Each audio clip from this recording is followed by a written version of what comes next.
teman-teman, perkenalkan nama saya Desi Nuraini dari program studi psikologi dari Universitas Muhammadiyah Bandung dengan NIM 210207032. Nah, di sini saya akan menjelaskan tentang teori perkuatan operan dari Skinner.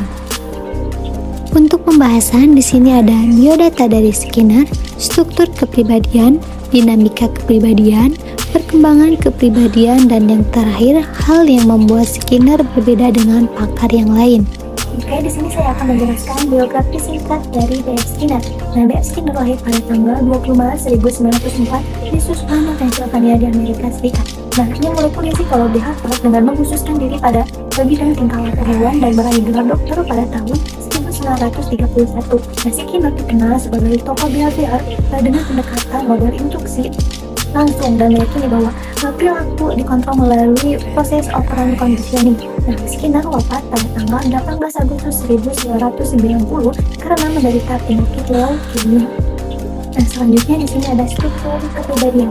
Nah, ada dua. Yang pertama ada tingkah laku respon dan yang kedua ada tingkah laku operan. Nah, tingkah laku respon atau respon behavior merupakan respon yang dihasilkan organisme untuk menjawab stimulus secara spesifik hubungan dengan respon tersebut. Nah, respon refleks itu termasuk dalam kelompok ini. Nah, seperti mengeluarkan air liur ketika melihat makanan, merasa takut ketika ditanya seorang guru, bahkan merasa malu ketika dipuji seseorang. Nah, yang kedua yaitu ada tingkah laku operan atau operan behavior. Nah, respon ini dihasilkan tanpa adanya stimulus spesifik yang langsung memaksa terjadinya respon itu. Nah, keputusan respon mana yang dipilih tergantung kepada efeknya terhadap lingkungan yang terjadi padanya, atau konsekuensi yang mengikuti respon tersebut. Selanjutnya yaitu ada operan conditioning. Nah, kita harus tahu dulu nih apa sih sebenarnya operan conditioning itu. Nah, operan conditioning itu merupakan suatu metode pembelajaran yang menggunakan adanya sistem reward dan punishment sebagai sebuah konsekuensi dari perilaku. Nah, untuk mengendalikan konsekuensi dari ini itu ada dua hal yang harus kita pahami. Yang pertama yaitu ada reinforcement atau penguatan, dan yang kedua ada punishment atau hukum. Nah, untuk reinforcement ini terbagi menjadi dua. Yang pertama yaitu ada reinforcement positif dan yang kedua ada reinforcement negatif. Nah, biar langsung paham, kita langsung lihat ke pendekatannya. Nah, pada reinforcement positif misalnya itu dengan memberikan penghargaan untuk murid yang mendapatkan nilai yang bagus, seperti ngasih pujian, ngasih hadiah atau juga itu. Nah, kalau reinforcement negatif itu menegur lalu mendiamkan atas perilaku yang tidak diinginkan. Jadi misalnya itu kayak si guru menegur seorang murid yang tidak baik. Nah, setelah guru itu tuh ngediamin si murid itu, nah dari perilaku itu murid bakal ngerasa gak nyaman dong kalau didiamin oleh gurunya gitu. Nah, disitulah si murid akan meninggalkan perilaku sebelumnya yang tadinya tidak piket dan menjadi piket. Nah, lalu inti dari kedua punishment positif dan negatif itu yaitu sama-sama bertujuan untuk memperkuat munculnya kembali respon dan atau perilaku. Yang kedua yaitu ada punishment. Punishment di sini juga terbagi menjadi dua, yaitu ada punishment positif dan punishment negatif. Nah, bagaimana sih cara penerapannya? Yuk kita bahas satu-satu ya. Nah, kalau punishment positif itu misalnya nih memberikan hal yang tidak disukai oleh murid. Nah, contohnya nih, ada murid yang tidak mengerjakan tugas dan dia selalu banyak alasan gitu ke gurunya. Nah, lalu gurunya itu hanya bilang, oh, oke, tidak apa-apa, tapi saya kasih tugas yang lebih banyak. Nah, dari situ murid bakal merasa, kok gini, kok gitu. Nah, dari situlah si gak akan pernah mengulangi perilakunya itu. Nah, lalu bedanya dengan punishment negatif apa sih? Nah, kalau punishment negatif itu misalnya tuh kayak menghilangkan atau mencabut hal yang tidak disukai oleh seorang pendidik. Nah, contohnya itu kayak misalkan si murid malah asik main game ketika guru sedang menjelaskan materi. Nah, si guru bakalan negur tuh dan minta HP itu karena kesal dong ya, karena ketika dia menjelaskan dia malah asik main HP. Nah, dari situ juga dia akan tidak akan mengulangi perilakunya tersebut.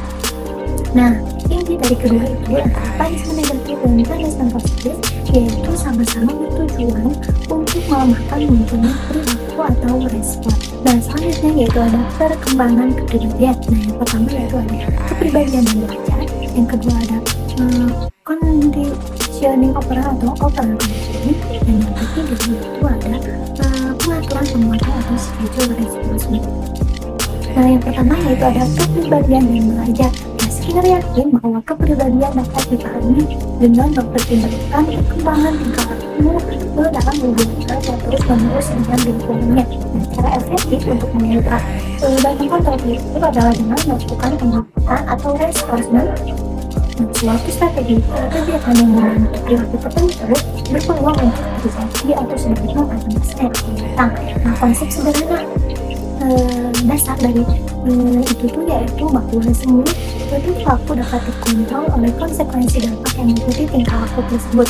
Nah, manusia dan binatang dapat dilatih juga nih melakukan semua jenis tingkah laku, yang mana kalau semua konsekuensi atau pengamat yang tersedia di lingkungan dapat diubah atau diatur sesuai dengan tujuan yang dikehendakinya.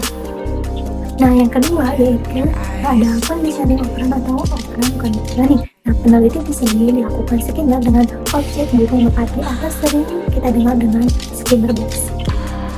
Nah, merpati itu apa? Dihadapkan dengan stimulus dinding kotak yang salah satu sisinya itu ada bintik yang dapat mengeluarkan cahaya merah. Nah, setiap kali merpati membentuk bintik itu, keluar makanan dari dalam di bawah bintik tersebut.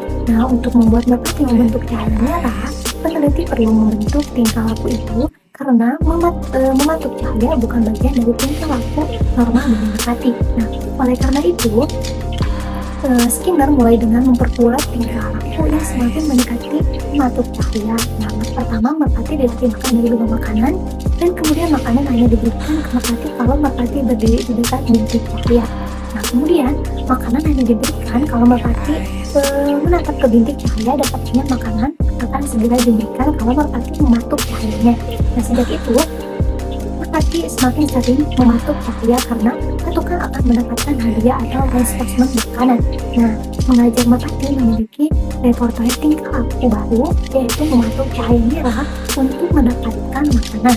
Yang dinamakan dengan pembentukan atau shaping tingkah laku. Nah, teknik yang dipakai dinamakan pendekatan berangsur-angsur.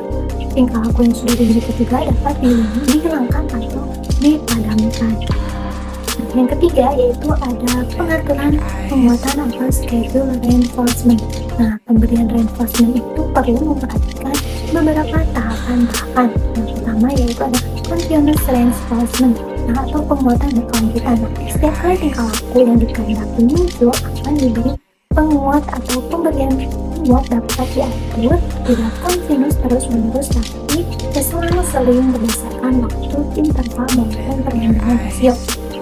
Nah, yang kedua yaitu ada interval tahap, yaitu pemberian penguat berselang teratur misalnya setiap 5 menit. Nah, yang ketiga yaitu ada interval berubah, yaitu pemberian penguatan dalam waktu yang tidak tertentu tetapi jumlah atau rata-rata penguat yang diberi sama dengan pengaturan tetap.